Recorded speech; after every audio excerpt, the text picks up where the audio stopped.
আর মনে রাখবেন প্রিয় ভাইয়েরা, দুনিয়ার জীবনে আমরা যাদেরকে নিয়ে বসবাস করি আর কি, প্রকৃত অর্থে তারা আমাদের আপন নন। আমাদের প্রকৃত আপন সত্তা হচ্ছেন আল্লাহ রাব্বুল আলামিন। আল্লাহর চেয়ে আপন আপনার কেউ নেই পৃথিবীতে। তো সেই আল্লাহকে আপন করে নেন, আপনি বুদ্ধিমান। আর আল্লাহকে বাদ দিয়ে অন্য সব কিছুকে আপন করে নেবেন, আপনার মৌতের পরে আপনাকে এরা ভুলে যাবে।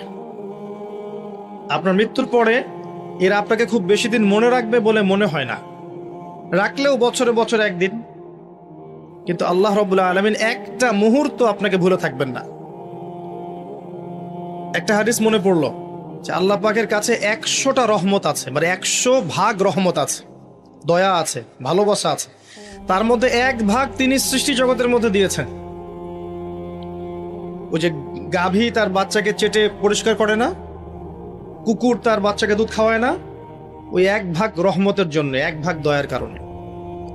বাকি 99 ভাগ রহমত আল্লাহ পাক তার নিজের কাছে রেখেছেন, যেটা দিয়ে তিনি কিয়ামতের মাঠে বান্দার প্রতি রহম করবেন। আমরা আল্লাহর রহমত পাবো ইনশাল্লাহ। প্রয়োজন হচ্ছে তওবা করে ফিরে আসা। পাপ হবেই ভাই, জীবনে চলতে গেলে পাপ হবেই, উঠতে বসতে চলতে ফিরতে পাপ হতেই থাকবে, কিন্তু তওবাও হতে থাকবে ইনশাল্লাহ। যত পাপ তত তওবা, যত পাপ তত তওবা। আপনি ঠান্ডা মাথায় এভাবে একটা কাগজ নিয়ে বসেন বাসায়, কাগজ নিয়ে বসে আপনি হিসেব করেন, যে মনে করেন, অঙ্ক করেন, মনে করেন আপনার হায়াত 60 বছর, কথার কথা চলে গেছে 30 বছর, বাকি আছে কত বছর? 30 বছর। শেষের 5 বছর মাইনাস করেন।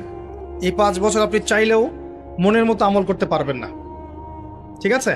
শরীরে শক্তি থাকবে না, আপনার রোগ ব্যাধি থাকবে, ডায়াবেটিস, ক্যান্সার, হার্ট স্ট্রোক ইত্যাদি। নাউজুবিল্লাহ, আল্লাহ পাক হেফাজত করুন। থাকতে পারে, সম্ভাবনা কি বেশি না?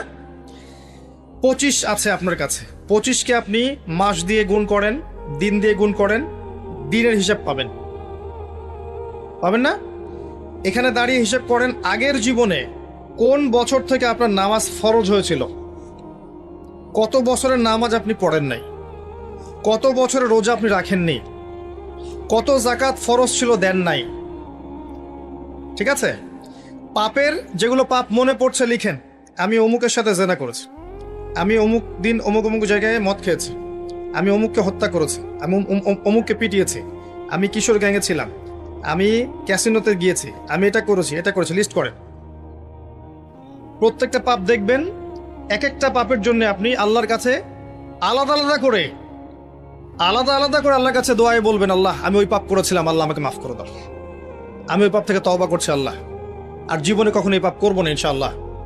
এরকম করে তওবা করেন, তওবাটাকে ফিল করতে পারবেন। খালি মুখে যদি বলেন আস্তাগফিরুল্লাহ ওয়া আতুবু ইলাইহি, ফিল করতে পারবেন না।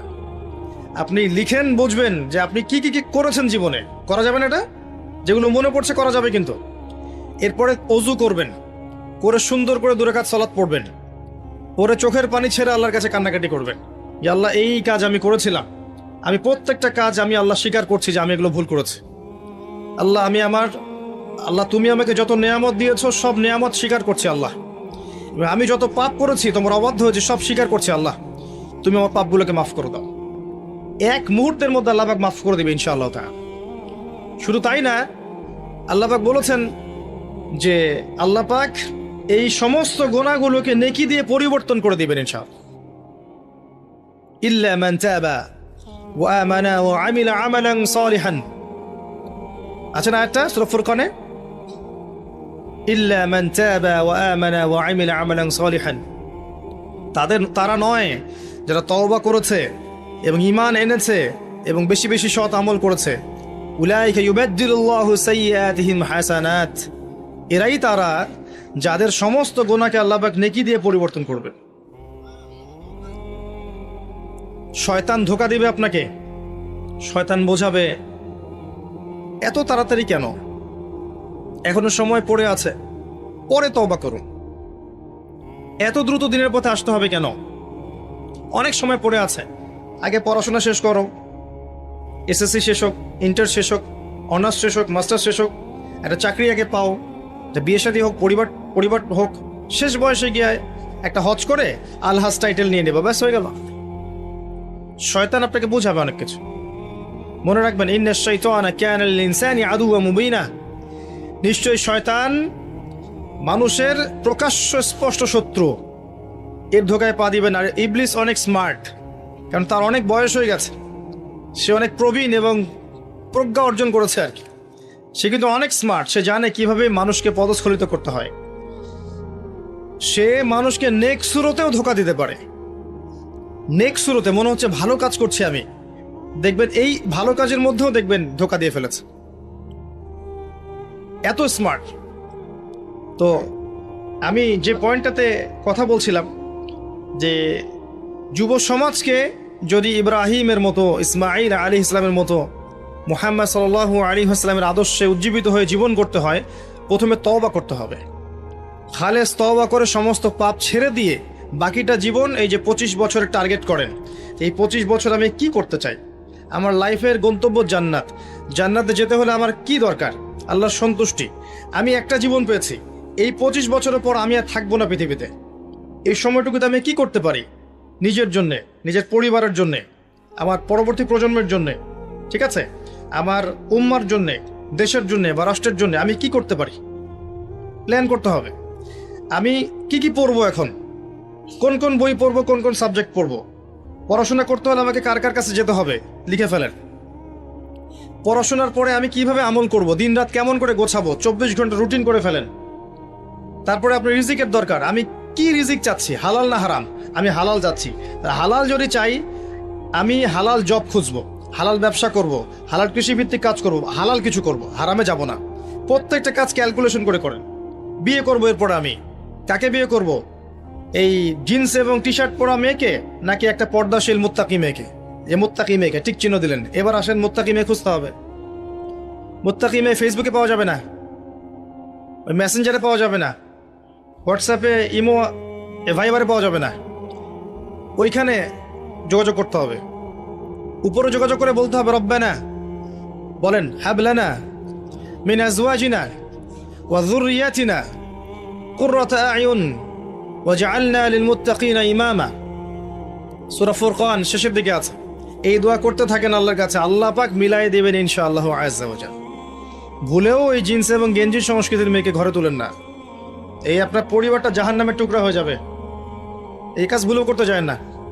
আর এটাও মনে রাখেন যে সব বোরখা মানেই মুত্তাকি পরেজগার মেয়ে নয়, সব বোরখার পিছনেই দিনদার মেয়ে থাকে না, এটাও মাথা রাখবেন। ওইখানে কানেকশন করেন, ইনশাআল্লাহ আল্লাহ পাক ব্যবস্থা করে দিবেন ইনশাআল্লাহ। রিজিক কে দেয় ভাই? আসমান জমিন সৃষ্টির 50,000 বছর আগে, কত হাজার, 50,000 বছর আগে আল্লাহ পাক তাকদির লিখে ফেলেছেন। লেখা হয়ে গেছে আপনার কার সাথে বিয়ে হবে, আপনার কয়টা বাচ্চা হবে, আপনি কত বছর থাকবেন পৃথিবীতে, কিভাবে মারা যাবেন, কোন দিন মারা যাবেন, এবং মৌতের পর আপনার কি হবে। এই পৃথিবীতে আপনি কত কোটি চালের দানা খাবেন, কত কোটি ডালের দানা খাবেন, কতগুলো মাছ খাবেন, কতগুলো মাংস খাবেন, সব লেখা আছে, সব লেখা আছে। আল্লাহ পাকের এই পুরো সিস্টেমের মধ্যে আমরা, এর বাইরে যাওয়ার কোনো ক্ষমতা নেই। মানুষ তো আল্লাহকে চিনে না, মানুষ আল্লাহকে চিনে না বলেই আল্লাহর অবাধ্য হয়। ওমর রাদিয়াল্লাহু আনহু আমিরুল মুমিনিন, ইসলামের দ্বিতীয় খলিফা, রাতের বেলা তাহাজ্জুদ পড়তেন, আবার রাতের একটা অংশ অল্প একটু বিশ্রাম নিতেন, নিয়েই আবার বের হয়ে পড়তেন জনগণের খোঁজখবর নেওয়ার জন্যে।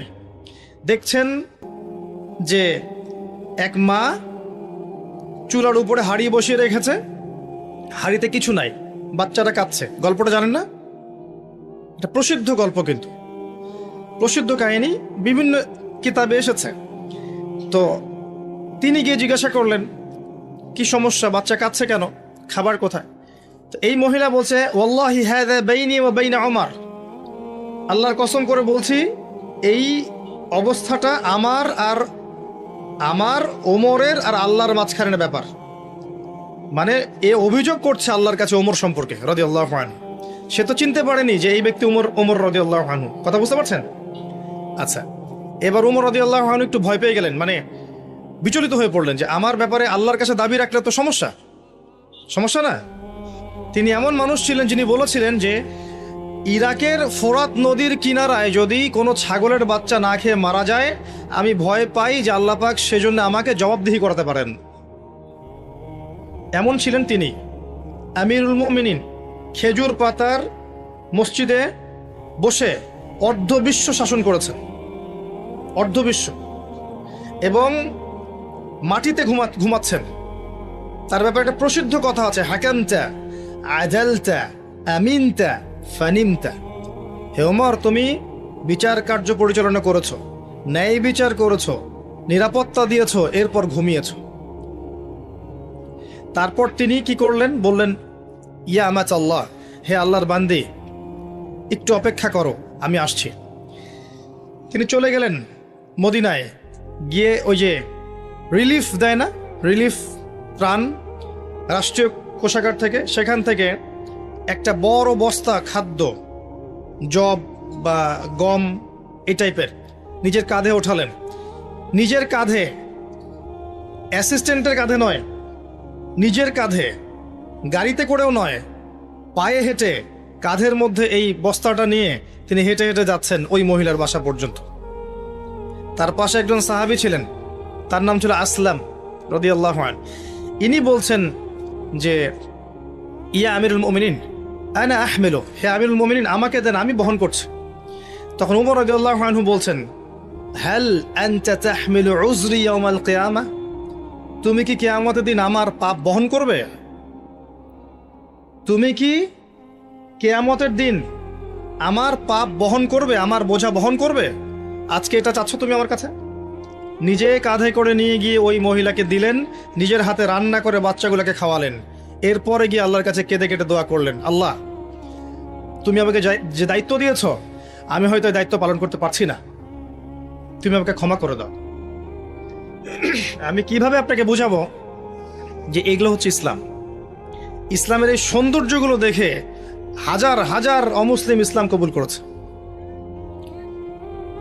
ইসলাম তরোয়ারির জোরে ছড়ানো হয়নি, মানুষকে জোর করে, বোমাবাজি করে, সন্ত্রাসবাদ ছড়িয়ে এভাবে ইসলামের প্রচার হয়নি, কখনো হবেও না ইনশাল্লাহ। ইসলাম এভাবে সৌন্দর্য দিয়ে প্রতিষ্ঠিত হয়েছে, ন্যায় বিচার দিয়ে, আদালত আমানত দিয়ে, মুসলিমদের তাকওয়া পরহেজগারিতার চরিত্র দিয়ে। এখন এই যুব সমাজের চারিত্রিক এই অধঃপতনের দিকে তাকান, এরা কি আসলে সেই উম্মার সদস্য? আদৌ কি আমরা ওমর রাদিয়াল্লাহু আনহুর উত্তরসূরি, আবু বকর, ওসমান, আলীর উত্তরসূরি, খালিদ বিন ওয়ালিদ, তারেক বিন জিয়াদ, জায়েদ ইবনে হারেসা, জাফর ইবনে আবি তালেব, আব্দুল্লাহ বিন রওয়াহা, তাদের অনুসারী, বদর এবং উহুদের সাহাবীদের মতো আমরা? আমাদের উচিত নিজের চেহারা আগে আয়নায় দেখা, কারণ প্রত্যেকটা নফসকে মৌতের স্বাদ গ্রহণ করতে হবে। ফাইন্নামা তুওয়াফাউনা উজুরাকুম ইয়াউমাল কিয়ামা, এরপর কিয়ামতের মাঠে তোমাদেরকে পূর্ণ প্রতিদান দেয়া হবে। ফামান যুহজিহা আনিন নার ওয়া উদখিলাল জান্নাতা ফাকাদ ফাজ, ওই দিন যাকে জাহান্নাম থেকে বাঁচানো হবে এবং জান্নাতে প্রবেশ করানো হবে, একমাত্র সে ব্যক্তি সফল, আর কেউ সফল নয়। তাই আমি যুব সমাজকে আমার হৃদয়ের অন্তঃস্থল থেকে অনুরোধ করব, এই যে সময় নষ্ট করা, অহেতুক পড়াশোনায় ফাঁকি দেওয়া, আপনার ইসলামের বেসিক জিনিসগুলো না শেখা, কোরআন হাদিস না পড়া, রোজা না রাখা, নামাজ না পড়া, কোরআন তেলাওয়াত না করা, আল্লাহর জিকির আজগার না করা, সারাটা দিন এই যে ফেসবুকিং, ইউটিউবিং, আপনার পাবজি, আপনার টিকটক, এই যে আপনার আর কি আছে, এই যে পর্নোগ্রাফি, আপনার অশ্লীল সাইটগুলোকে ভিজিট করা, মেয়েদের সাথে চ্যাটিং করা, গার্লফ্রেন্ডের সাথে ডেটিংয়ে যাওয়া, জিনা করা, মাদকদ্রব্য সেবন করা, এই যে পশ্চিমাদের নোংরা সংস্কৃতিতে অভ্যস্ত হয়ে গেছেন, আল্লাহর ওয়াস্তে এখান থেকে তওবা করে ফিরে আসেন। আপনার জন্য দুইটা সুসংবাদ। একটা হচ্ছে, নবী সাল্লাল্লাহু আলাইহি ওয়াসাল্লাম বলেছেন, কিয়ামতের মাঠে আল্লাহ পাক 7 শ্রেণীর মানুষকে আল্লাহর আরশের ছায়ায় ছায়া দিবেন, যেদিন ওই ছায়া ছাড়া অন্য কোনো ছায়া থাকবে না। তার মধ্যে এক শ্রেণী হচ্ছে যে যুবক সমাজ বা যুবক শ্রেণী, যুবতীও পর্বের মধ্যে, যারা তাদের যৌবনকালটাকে আল্লাহর রাস্তায় বিলিয়ে দিয়েছে।